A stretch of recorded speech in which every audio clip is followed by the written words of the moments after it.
Hey, Tourpreneurs, it's Mitch Bach, and just a quick note before we begin today's episode. Tourpreneur is currently sponsored by Google. We're thankful for their support of our community, and we are offering with them a completely free course helping you unlock the power and potential of Google's Things to Do program, which is specifically helping tour operators add their tours to Google in new ways that gives you new exposure and more direct bookings. To learn more, go to tourpreneur.com/Google. And as always, show notes, more resources, links to our newsletter, our business coaching community, and so much more are available on tourpreneur.com. Now to the episode. Welcome to the Tourpreneur podcast. Travel industry veteran Shane Whaley will take you on a journey with fellow tourpreneurs, sharing their tips, ideas, insights, and success stories to inspire you to make your tour business the best it can be. And now, here is your host, Shane Whaley. Hello and welcome to episode 106 of the Tourpreneur podcast, where we flatten the learning curve for tour operators around the world. Today, we're tackling a topic that many of you have written in asking for help with, and that's how to improve your website copy. Most of us know our grammar and our spelling, but we didn't really get taught how to write copy. And there are people out there that charge thousands, sometimes tens of thousands of dollars to write copy for us. It's quite an art. There's quite a science to copywriting. So today we are chatting with Dorene Wharton, who is the head marketer and strategist at Travel Life Media. And she has some pedigree, 25 plus years in marketing, particularly focusing on brand strategy, brand communications, website copy, SEO. And she has worked as head of marketing for Anheuser-Busch. She's worked as head of Canada marketing for Jim Beam brands. They make one of my favorite drinks, Maker's Mark. And on the other side, she's also worked on marketing for visitor centers and brewery tours. So she brings a lot to this episode. Some of the topics we tackle: what has changed since COVID and what hasn't changed in terms of effective copy, must-haves in your copy, the importance of authenticity, why good copy starts with your purpose, finding the right balance of SEO keywords versus your brand voice. That is one of my biggest frustrations, I have to tell you, when I'm writing is, I have the Yoast plugin and it's telling me I haven't put the keyword in enough and I just want to write. But I know it's really important, and we talk about this on today's episode. If you enjoy the show, please do recommend it to peers in the industry who would also enjoy listening to us, and we would really love a rating and review. If you go to tourpreneur.com and hit the podcast episode button, it shows you how to subscribe there. Would really appreciate it. Without further ado, let's cross over to Dorene Wharton. Welcome to Tourpreneur, Dorene Wharton of Travel Life Media Tourism Marketing. How are you? I'm good. Thanks for having me, Shane. So I was reading up on your background, and you've got a very impressive history and record in marketing. And you actually worked for a product that I like rather too much. And I have to confess, I haven't had much of it of late, but you used to work with marketing for Maker's Mark, correct? Yes, I did. As well as beer, Anheuser-Busch, Stella Artois, others like that. Mm-hmm. Yeah. We see in Vermont, they would argue that they're not really beers. Because we're beer snobs in Vermont. But Maker's Mark, I'm a big fan of that. And I never drank that until I came to the United States. That must have been a fun job. But we are here today to talk about travel and tourism and how to improve our website copy. And this is something I hear a lot about from our listeners and operators, where many of us can't afford a copywriter. So we're doing this on our own. And it's something that we all struggle with because it's not anything that's taught at school. And there are various courses online and everything else. But I'm really excited to talk to you about copy because it's a subject that I'm really fascinated with. So what do you think has changed since COVID, and what hasn't changed in terms of effective copy? Well, the interesting thing is that because of the heightened sense of awareness of our fear of health and safety, that obviously is a really important point that we have to address with our consumers. Now, the adventure travel guys, they've been doing this all along because they have to address the safety issue. But we all have to do it now so pronounced because it's absolutely on top of everybody's minds. So that would be one. But there's other trends that were happening pre-COVID that are just much more pronounced now. Let's take, for example, I like to call it conscious consumerism. Those are those consumers. And in the past, they were millennials, predominantly millennials who thought about this, that people buy products that they value that don't just make money, but they're equally focused on improving the world in some way. The millennial generation started that because they were the most cynical and they were the most untrusting of brands. And they use the word authentic, which is really where that word really started to make a difference. Some call it authentic, some call it real, some call it, transparent, whatever the case may be. But what it really means is that we want to support brands who do and say the things that you believe in. So that was happening before, but now that we've got, fake news, fake brands, we don't know what's true and what's not. We're getting more skeptical with brands and what really the motives are. And it's not just millennials. It is consumers, all generations, and it's certainly consumers, global consumers. In fact, 87%, I think the number is, of global consumers that look for brands that equally value business interests, but society interests too. Yeah, that's a really good point. I know we went on a cruise in the Caribbean in January, and that was something I was really aware of when booking experiences, that I didn't want to go on an experience where animals were treated badly or not living in good conditions. And I was really scouring. And I'd kind of hoped, because I booked all my experiences through the cruise line, that they had been vetted. And I'm pleased to say they were all exceptional. But as a consumer, so I'm nowhere near being a millennial, as you can tell, but it's still something that's on my mind that, I want to make sure that I'm taking an experience with an ethical company. So what do you think are some of the must-have in copies in this new world? So we've got that conscious consumerism, and now, of course, there is a major concern around safety. And I think we're at this point where we don't really know how this is going to play out. And I was saying to someone the other day that I'm not sure right now, even though I'm in this industry, if I would go into a museum or some kind of attraction, because you're closed in, you've got kids touching everything in there and whatnot. It's like, I'll go on a walking tour or biking tour or kayaking, but do I really want to go into this attraction or venue? And someone said, well, I think it's going to change once someone has been into that attraction and has come out and they didn't get sick and they had a good time, this new normal. But what can we do in our copy to reassure people that the attraction or the experience have taken all the necessary steps on hygiene and safety? Okay, so let's talk, because this is on everybody's mind. And fortunately, we've had a lot of good webinars, even with Arrival, and we talked about what really we need to do with opening. We got to attack the fears head on. It's got to be really obvious by saying things like, your health and safety are important to us to keep you and our employees safe. Like that would be kind of a thing you want to say very clearly on your website and very obvious. You also want to have a reliable source of who are you? Are you looking at CDC? Are you looking at your city's regulations in terms of that? I'll give you a great example of a tour operator. So Eagle Wing whale watching tours, they're in British Columbia, Canada. They did a really good job on their website. So they have 2 really big buttons on their homepage. One says COVID, one says safety pledge. And I think they have a third one that just has an offer on it. And they have their staff have masks on, and they say on their tagline, we're ready for you. So, inviting. But what I really liked is when you hit those tabs, there's 2 very significant pages. One, the title is What We Are Doing to Keep You Safe. And the second title is What We Are Asking You to Do to Help Us. And it's in clear bullets, very obvious. It's actually in a big font. So it's not, for people over 40, it's not in 10 point. We have a difficult chance of looking at it. Very obvious. So that's the first thing, is obviously the health and safety. And they were very clear with what they were doing and what they expect of their guests. And then, of course, the other thing is the easy exit. So you need easy cancellation, and you got to make it so darn obvious because, look at what's happening now in Melbourne right now.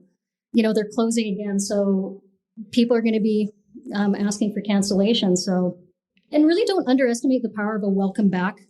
Like that's really powerful communication. So those would be the things apps I would do. And they're a good one to follow to see what they've done. Yeah. And I was just reading about depending when this show goes out, but there was a boat tour operator in Chicago, and the mayor is absolutely furious because she saw there was 100 people crammed onto the cruise on the lake. And I can't remember what the numbers were, but the agreed numbers were much less than that. And of course, that's all over the news. So the public are seeing this and they're thinking, yeah, these tour operators, they just want to cram us on. They don't really care. They're all saying they care, but they don't. And that's why copy and photographs are going to be so important going forward, isn't it? Yep. It establishes trust. It's actually, it's doing a lot, both the copy and the visuals. You also said, so copywriting is quite an art. I think it's a ninja skill because there's so many different things involved with copywriting. I mean, the way I look at it is you really have to, when you're writing anything, you have to put yourself in the shoes of the person who's going to be reading that copy. And that's tricky, right? When you think of tour operators, you think it's not just one, it's not just millennials coming to my experience. It's a wide mix of people. So how do operators think about writing for, other people?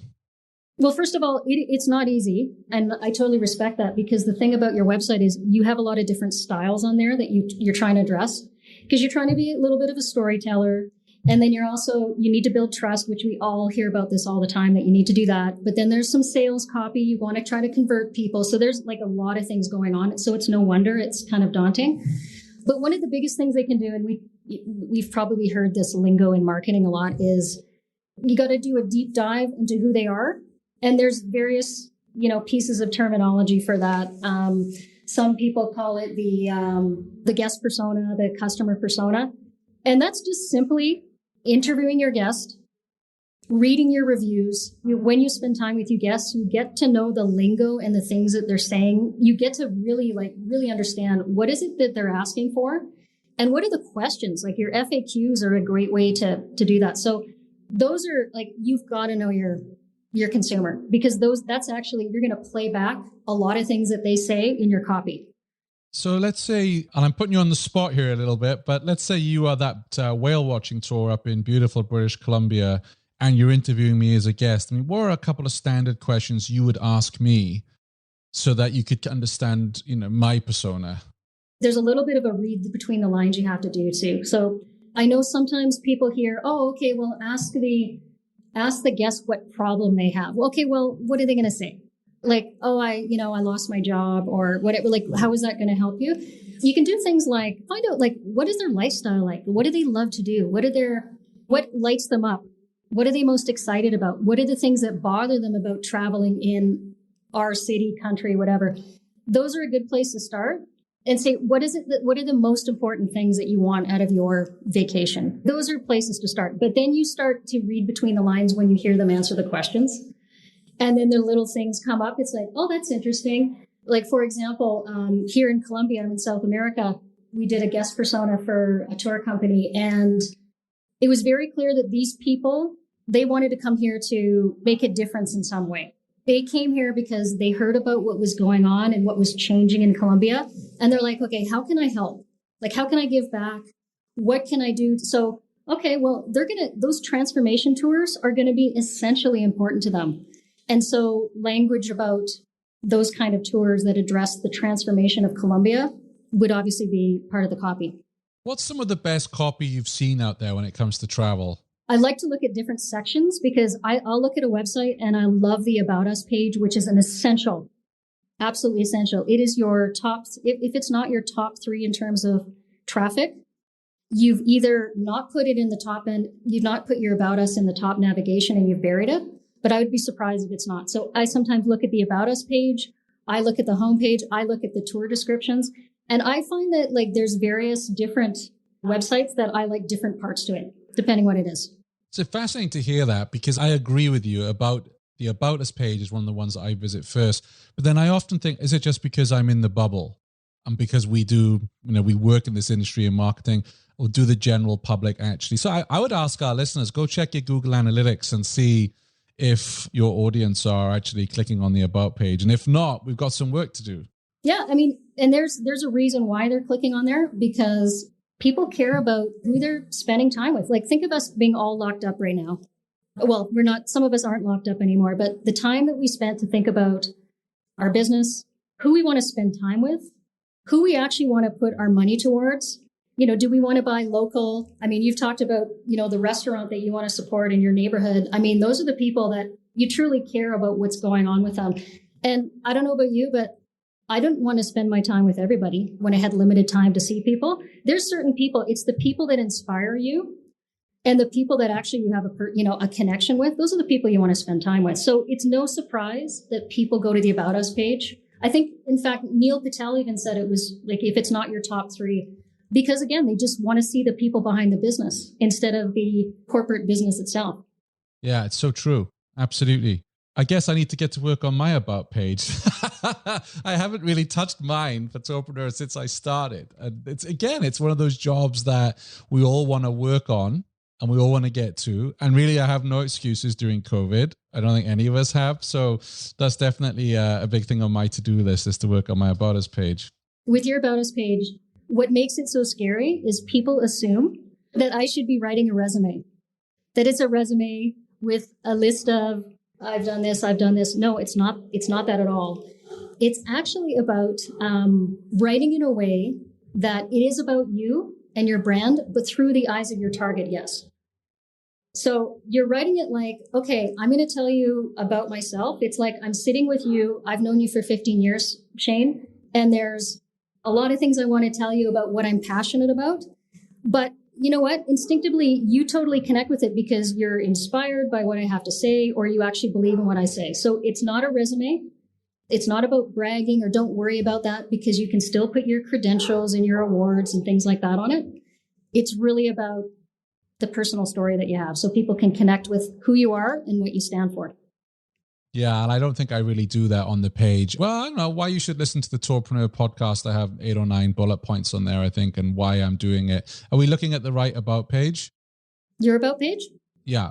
Yeah. So which one were you looking at? Because there's the About, and then it's got What is Tourpreneur, then Meet Your Host underneath it. Now, here's the thing. It is totally fine to actually have reasons why you should book with me, and you're still going to show your staff, and you're still going to talk about associations. That's okay. But you want to think about, okay, how can I connect with these guys based on like who I am and why I go to work every day and do the work that I do, because it's important to me. So I would argue then, that's why I asked you if we're looking at the right About page. So on mine, I say, what is the mission of Tourpreneur? How do we do that? Or how do we achieve it? And then why you should listen to the podcast. So it's not a resume or CV or I've done this, I've done that. Yeah, so let's talk about that. And I'll give you some specific examples of great About Us pages with tour operators. What I love is that you actually included a mission. And it's like, okay, well, what's a mission? Here's what happens is we spend too much time talking about what we do and how we do it. We don't talk about why we do it, what gets us up in the morning to do this job, why it's so important to us. So say, Shane, I met you at an event somewhere and you introduced yourself and you said, hey, I'm Shane Whaley. I run a podcast to help tour operators run successful businesses. It's like, oh, great. Yeah. Okay, cool. That sounds interesting. But if you said it differently and included your mission, call it your purpose, your belief statement, your mission, those are all generally the same things. You would actually include something different. You would actually include the fact, hey, I'm Shane Whaley. I run a podcast to help tour owners and operators flatten their learning curve to run successful tourism businesses. Okay, that's got way more power. Every time that you say flatten the learning curve, that's like a signal in people's head is like, yeah, he's on a mission. He's helping people out, and he's very specific about what he's doing and what he's passionate about. It's good that you raised that, because that wasn't the original mission. It kind of was, but I didn't know that. And it came to me some way into the podcast, which is like, yeah, each story here is flattening the learning curve. I'm not flattening the learning curve for people, but our guests who come on, like you're doing today, talking copy, absolutely. So that's something that grew with the brand. And I realized that. And I think that's why we do need to self-reflect on what we're doing and why we're doing. Because sometimes that, I'll give you an example of this, right? It was really funny. I run another podcast all about spy books, spy movies, and it's called Spyberry. And that's 3 years old. And it's got a really thriving community. It's a hobby cast. I love doing it. And it was featured. There was a review on it in the UK's Radio Times, which is a very well-read, popular magazine. And I knew nothing about this. It was totally unsolicited. And the reviewer called it espionage as entertainment. I'm like, he's got it. He's got it. So this guy, I should pay him as my marketing. But in his review, he described the podcast way better than I could have. And that's when I think sometimes we do need to ask around, or we do need to hire an expert, that because we're so in that bubble of what we do, that it may take someone outside of that to actually encapsulate what it is that we're trying to achieve. And you could use that as a tagline too. I will be, don't worry. But that was just really interesting for me that took somebody from the outside who doesn't know me at all, never met the person, and that's what they were able to glean from listening to a few episodes. I'll tell you another one, Devour Tours. They have a really great mission. So their mission is to connect curious travelers with local food and communities in a way that helps culture thrive. So it's who they're talking to, what they do, and why they do it. It's all encapsulated there. And in fact, they have a tagline that's very similar to that, rings true with their mission. So are there any exercises? So I know right now money is very tight for operators. Can't all outsource this to experts or focus groups to come up with this. Are there any exercises or tips or anything that tourpreneurs can do themselves right now to come up with an epic mission statement? Any sort of copy type of courses are good, to think of like descriptive words and things like that. But I'll leave you with a bunch of examples of how you can just generally improve your copy. And actually, in the show notes, I'm happy to leave. I have a pretty detailed blog post that shows you how to write an About Us page and talks about more tips that's related to this topic. So I'm happy to leave that too. It's just doing little bits at a time. Let's take, for example, tour descriptions. When you're looking at your copy, you really want to avoid the adjectives that are like stunning, beautiful, wonderful. They don't help. They're not really bringing it to life. And if I know anything about tour operators, they're really good at obviously telling their story when they're in field. So paint that picture with descriptive words, like turquoise waters or vast landscapes. Those kind of things really help. And the other one is verbs. Verbs is a wonderful, wonderful way of moving to action. So say, for example, you do a tour description, start with a verb on your bullet, dive and do this, enjoy this, eat hearty food at this restaurant. Those things, verbs really, really help get you grounded, and putting the most important words at the beginning as well, which, because we've got scanners who are going to scan those details. Those are examples of how you can actually improve on your copy. So you can't see it because obviously it's a podcast, but next to me here, I have a very thick thesaurus. Do you think that is something that is worthwhile? Because I will often go to my thesaurus and say, okay, I keep using the word beautiful all the time to give your example, or fascinating or fabulous. When I'll go to my thesaurus and try and find other words that, not just because they're repetitive, but they might be more emotional, for instance, more powerful words to use. Instead of that, think about how would I describe that? It's sort of like, wonderful is my opinion, but describe it. Like, is it blue? Is it large? Is it green? Is it, is it hearty? So there's ways to do that. Okay. I'm trying to think of a word because I'm loving that you're in Colombia and I'm loving the sound of the band outside. It's hard to find a place that's really, really quiet. It's a lively place. I love it. No, I also love it when a dog appears on the podcast, because dogs are always welcome on Tourpreneur. We haven't had enough dogs come on the show. So usually there's men that are selling avocados in carts and they have a megaphone. They're fortunately they're not walking around right now. That was earlier. Right. Okay. No, I'm loving hearing that song, and I'm sure to my editor, you can keep all these ambient noises in. It's cool. Don't worry about that. Did you know every weekday Shane curates the most interesting news articles in tours and activities and sends them out in a snappy daily digest? Grab your copy of the Tourpreneur Daily Briefing at www.tourpreneur.com. The thing that comes up a lot in sales and in copy is features versus benefits.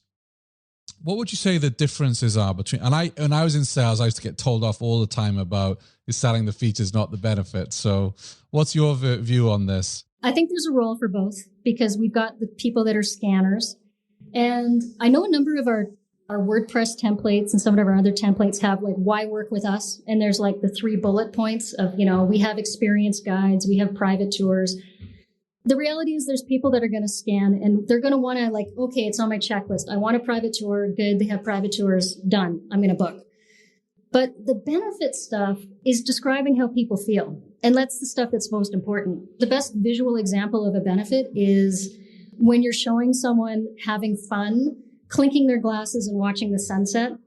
And it's like, oh, I just want to be there. I just want to book that thing. Now, on a copy side, it's a little harder to do because okay, I don't want to be cheesy. I don't want to totally romance this, but you kind of do have to romance it. And I'll give you an example. Luksha from Rewind Dubrovnik, the boat tours in Croatia. He was on your podcast. His copy, he has really good benefit copy, and it's on his About Us page.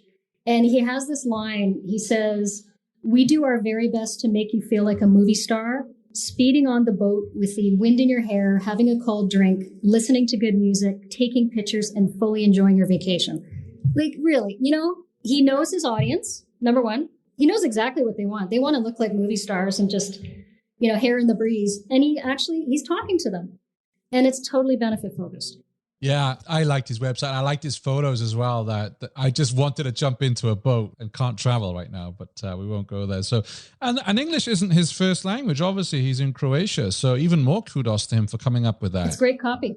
Yeah, he knows who his audience is. Absolutely. We'll have to ask Lucas in the group how he interviews his customers, how he came up with that. What are some other writing tips you can share with tourpreneurs? Maybe some do's and don'ts. Calls to action.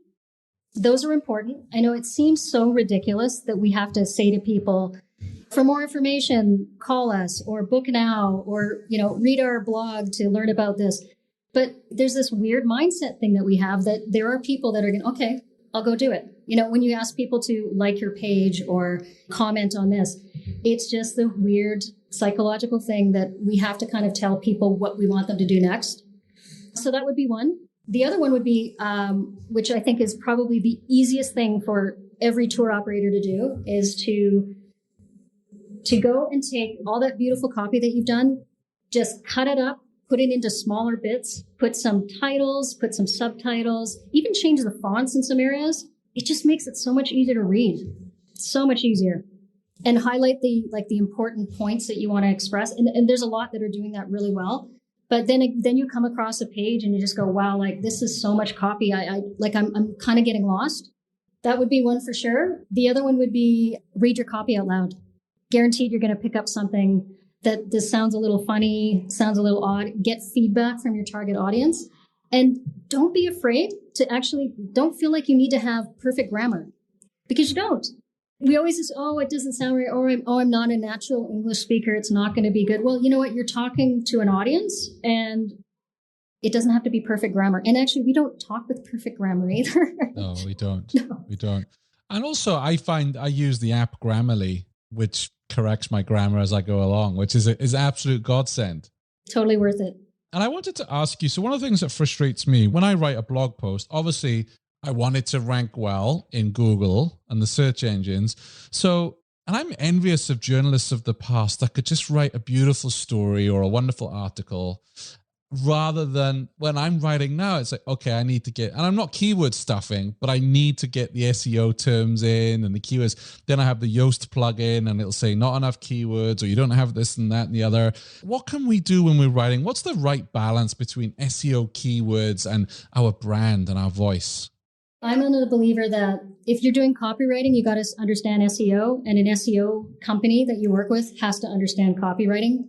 The best thing to do is do your keywords first and then write. If you're writing a blog post in particular, look at the keywords that I want to write about boating in Croatia. Look at those words first, and then you can more naturally put them in, as opposed to feeling like, okay, I have to use, and sometimes it's an awkward word. You say travel Croatia. Well, who says travel Croatia? They would say, traveling in Croatia, or you got to be conscious of that. And also with SEO, you can also rank for secondary words. So don't feel like, okay, I didn't get that nugget of a word. There's an opportunity to rank for other words. And then maybe you might use that word that you didn't use in a different post or in a different place on your website. So you want to be as natural as possible, but I'm on the view, if something just doesn't look right, especially a title, just don't worry about it. Don't worry about the keyword. Just make it sound like it's interesting. Yeah, because if we look at, this is a good example. So this episode, because also with podcasts. So the challenge with podcasts is you have your app and you subscribe to, dozens of podcasts. We only have a certain amount of hours during the day. And I see some titles, which for me are like purely clickbait. And I will listen to that episode and go, well, no, he didn't give me the 10 ways that he got to number one in Google in 24 hours or whatever, right? I mean, you feel shortchanged. But then on the other hand, it's like, well, I don't want to put my conversation with Dorene Wharton because no one's going to really, unless they know you. And it's like, okay, I know I could put something like how to improve your tour operator website copy, or it's really hard. I find it difficult because I know what I want to say, but then I'm thinking like, what's going to resonate? What's going to get the click? What's going to rank in search engine? And I think that's a tricky thing about copywriting as well. I think it's just a matter of using your good judgment. The error that you could make the most is if you truly have a title that when you read the article, it's like, oh, the title is not even consistent with what the article is. It's completely off. Well, that's what you don't want to do. But, like 3 ways to do this or whatever. I mean, use your best judgment. But yes, like things that have a number in the title, how-tos, those things, they do really well. But there are other versions of different titles. And I should probably do a blog post that shows like the different versions of titles that you could do. That might be a good project. So, especially for tourpreneurs who keep blogs and write blogs, I think that's the tricky thing as well. And yes, I love the numbers. 5 things you must pack to visit Vermont or whatever. That kind of thing is. But as long as you have the 5 things to bring in that article. And we all see this online because someone shared with me before. So if you want to learn copy, sign up for as many sales newsletters as you can and really like study the copy and what they use. But I think what that's done is it's given me a BS detector. And I had one today from, not in travel, but a pretty well-known person online in the internet space. And I just got his email. He sends it every day. And I'm like, wow, this is like, he just wants to rinse me of money. And I'm not convinced I'm going to get the value back. Because I think also a lot of these sales letters are written in this style that when you've seen dozens of them, it's like, yeah, this is just, they're going to promise me the earth and not back it up. But there's a science to it. I've fallen for those in the past. I've got my credit card out and bought things and it's not what I wanted. But what I'd love to ask you is, what are the ones that you read the most? Are the ones that you read the most the people that just genuinely seem like real people and really authentic? And actually, they're honest and transparent. They share what's going on in their lives. They're not afraid to actually get a little emotional. And that's the number one thing that I see missing from a lot of websites is, you know what? We have a tendency of worrying about sounding so professional. And so then we kind of talk corporate-y with a corporate language. I think you're spot on. Instantly, that person, that email, I unsubscribed today because the sales letter was trying to sell me Bitcoin. I ain't got any of that. So I unsubscribed. So I've gone.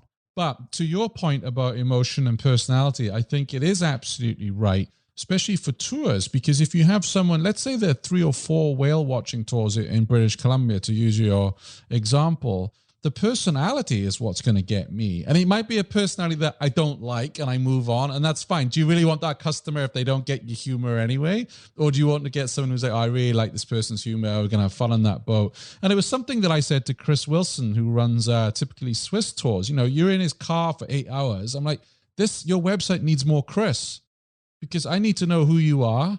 If I'm going to spend all that time with you on a private tour, I need to know I'm going to get on with you. And that you're not creepy as well, because, he comes from Manchester. So,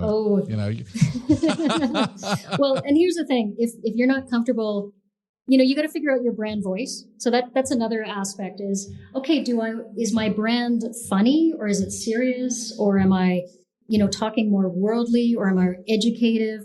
In a longer blog post that I have, which I can share with you in the show notes, I actually have the words that you could use to kind of help you figure that out. And then again, if you're so worried about your copy, make a video. Make a video to show your personality, or do both. Going back to what we said at the start of our conversation, it all depends on authenticity. You can't put a video up and not be yourself or try to be someone else. I think you have to be you, because otherwise they'll come on that tour. So if you're super serious on your video and they come to your tour and you're cracking jokes all the time, there's going to be a disconnect. And I think Rob Patingolo at Trip Hacks DC, so he hosted a couple of virtual trivia quizzes which were based on his tours of DC.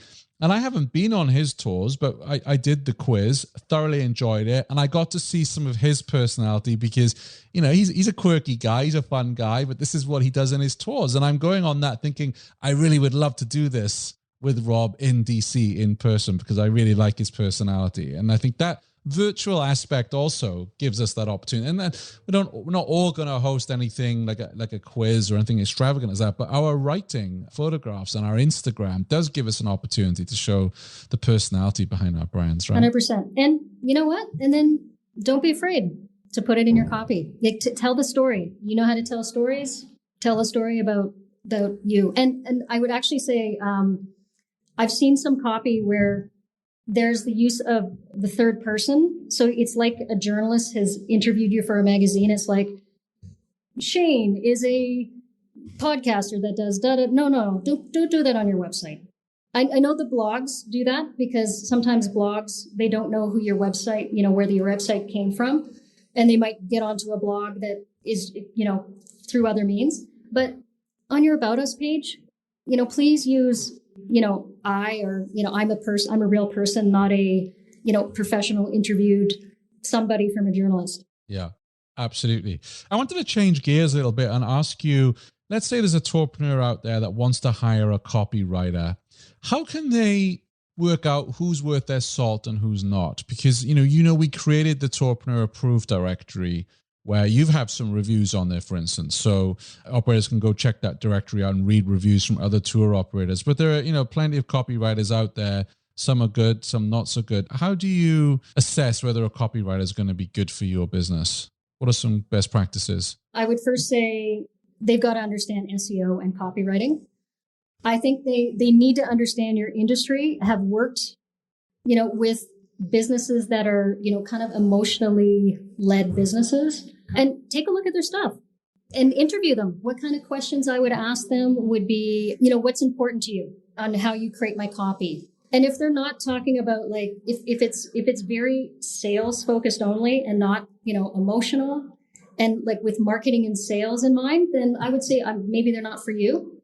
But it always helps if you've got reviews, of course, and if you have look at samples of their copy that they've done.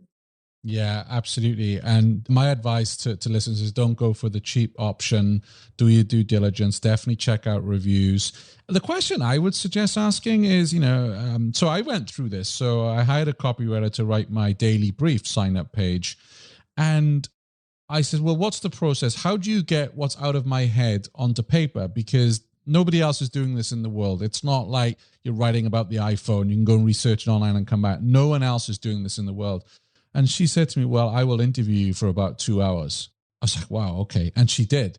And she was super thorough. And the amount of questions she asked me, and she turned around a really good piece for us. And I really recommend her. I actually should put her name, if I haven't already, into the directory. But I like the fact that she was like, oh yeah, I'm not going to just wing this and just take a few bits from your website and, a 10-minute chat. She really studied it. A lot of questions about your who's your audience and who are you and what you stand for. Now, here's the thing though, there's a real difference with that type of writing. So that's conversion copy, which is different than your About Us page and other things. So really understand and ask them, what kind of copy have you done? Yes, that's a really good point. Now, I guess I would say make sure they invest time in you. If you sign up with them, ask them, how do you work? What do you need from me? And I think that will tell you a lot about how thorough the copywriter is.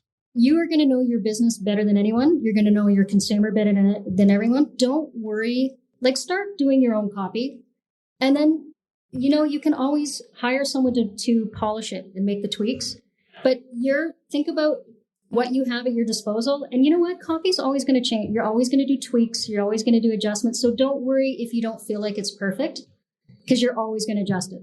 Yeah. And I think also there are words out there that can repel us as well. And I think it's good to study those. I saw one the other day online, and it was for I think it was a podcast in Chicago. And basically the guy's covering all the sports, because there's 1 million sports teams in Chicago, apparently. I can never keep up. And it was something like, listen to our podcast, blah, blah, blah, and you'll be a better fan. And my instant response was like, don't tell me how to be a better. No, I think what he should have done, and this is what happens when you study copy, you critique other people's work. And it's like, if he had said, be an even better fan, or, I think I wouldn't have been as repelled by it as I was when I saw. Again, it's like, it might sound good or look good on the page, but when I read that, and like, I'm not a Chicago fan, but if I was, I'd be like, no way, I'm out of here. So it's like you say, sharing it with other people when you write things, if you're doing it yourself, and ask them for their opinion, I think is critical. Ask your target audience, people that are in your target. Because, your friends and family are going to have a bit of a biased opinion unless they really do buy your services. So talk to people that are in your target. So tell us a little bit about, actually, before we go there, I wanted to suggest to you that, so on Tourpreneur, what I try and do, as you'll have heard from our episodes, is we do a bit of theory, but I really love practical information. So how do you feel about coming onto a future episode of the show, and we'll have a few tourpreneurs on the group that will say, yeah, please take a look at my copy. How up for it would you be to look at their copy and have that discussion on the future episode of the podcast? Sure, I'd be happy to do that. I think we learn from that. We learn from looking at other people's websites and having that conversation. And hopefully we can bring that tourpreneur on the show and have that discussion in person as well. Yeah, sure. Excellent. That sounds fine. So if you want your website copy critiqued and you're prepared to come on the show, reply to this on the episode, which is episode 106. That's tourpreneur.com/106. And also on our Facebook group, which you can find at tourpreneur.com/Facebook. So before we wrap up, tell us all a little bit more about Travel Life Media, and why is a Canadian in Colombia? Or how is a Canadian in Colombia rather than why? There's actually a few of us here. Well, it's one of those things. You work in the corporate world. I know you're certainly familiar with this, and you decide, hey, you know what? I don't want to do this forever, or I don't want to do this anymore.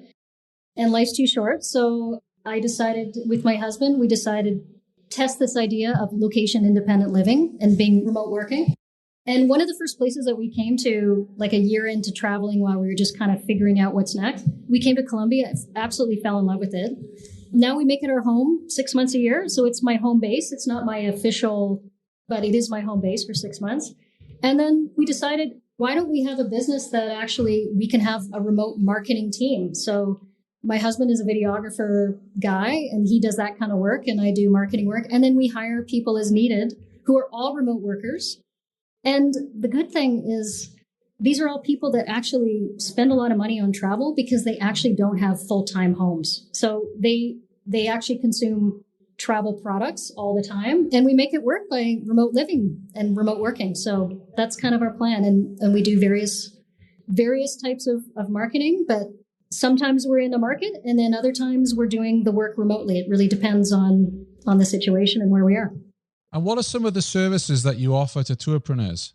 We do brand strategy work, advertising copy, brand communications, SEO. We also do some work to help. There's been a need to help companies find their purpose, because often, okay, I don't know my purpose, so how can I do my purpose? I've had some working sessions with corporations and smaller companies on really how to define your purpose, which led to their copy, but it also led to how they ran their business. We do those things as well as other regular marketing services, but that's generally what we do from a remote capacity. And I hear that you've worked with our friends at Impulse Travel. Yes. I would highly recommend you look at their About Us page. It is fantastic. Now, I've worked with them before on other projects, but they took that page to the next level. It is really strong. What, how, and why is totally there. And it's not just their About Us page. That's really how they live their company. So I think what they're doing is stellar. So I would highly recommend you take a look at what they do. I already love the copy on their homepage. I'm looking at it now. It's at impulsetravel.co, and it's got Discover the True Colombia. Yeah. And then they have 3 other little words after that put really, really solidifies who they are and what they do. So definitely worth looking at. Yeah, absolutely. I really like that. I'll have to study that in depth, and you can find that in the show notes. So, Dorene, thank you very much for giving us some of your time today. I really, really appreciate it. I love talking marketing. I love talking copy. We will add all the links to the resources you mentioned to help tourpreneurs craft their copy, to come up with even more effective copy on our website as well at tourpreneur.com/106. Thank you. Thanks for having me. My pleasure. Thank you. Thanks for listening to the Tourpreneur podcast. Be sure to visit tourpreneur.com to join the conversation and access the show notes, including links to the resources mentioned on today's episode. This is Tourpreneur.